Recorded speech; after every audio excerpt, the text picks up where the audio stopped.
విజయవాడలో మరో bomb call. Maharashtra Latur నుంచి కంట్రోల్ రూమ్ కి అగంతకుడు phone call. Vijayawada railway station లో బాంబు బెదిరింపు. బాంబ్ స్క్వాడ్ తో తనిఖీలు చేసిన పోలీసులు. ఒక మొబైల్ నంబర్ నుంచి బాంబ్ థ్రెట్ కాల్ రావడం జరిగింది.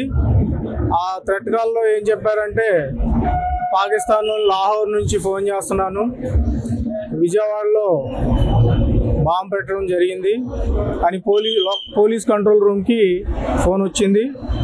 ఆ ఫోన్ వచ్చిన తర్వాత మేమందరం local police, GRP, RPF officials అంతా అలర్ట్ అయ్యి రైల్వే స్టేషన్ విజయవాడలో తనిఖీలు చేపట్టడం జరిగింది.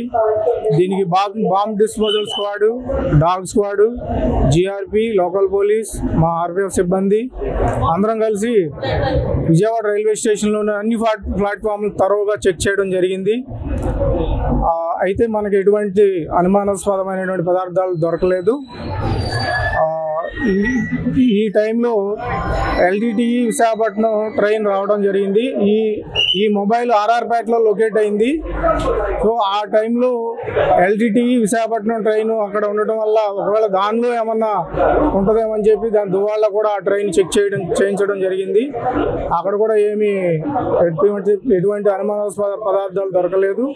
ఇప్పుడు ఆ ట్రైన్ విశాఖపట్నం చేరబోతుంది. మేము Visakhapatnam GRP, RPF, local police కూడా ఇన్ఫర్మేషన్ ఇవ్వడం జరిగింది.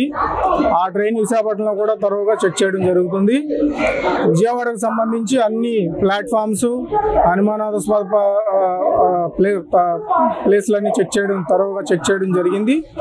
అయితే ఇక్కడ ఎటువంటి అనుమానాస్పద పదార్థాలు దొరకలేదు. పేలుడు పదార్థాలు కానీ ఎటువంటివి అనుమానాస్పద పదార్థాలు దొరకలేదు.